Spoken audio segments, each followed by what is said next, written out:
মাথায় দিছো? টুপি মাথায় দিছি। ও বাবা, এই টুপিটা কে বানাই দিছে? আমি বানাইতেছি। আমার আব্বু বানাই দিছে। কি সলমের টুপি মাথায় দিছেন? আমরা ছোটবেলায় মাথায় দিছি টুপি বানাইয়া।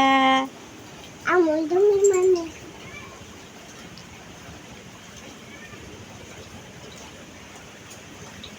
থাক মানু থাক থাক মানু হুম, থাক মানু টাক মারবে। আও নাম না হাই পরে যাবা আনে আমি বলছি টুপি টুপি নামো না হাই আডো আদম আও পাখি টুপি মাথায় দিছি। আও পাখি গুনগুন গুনগুন দেখো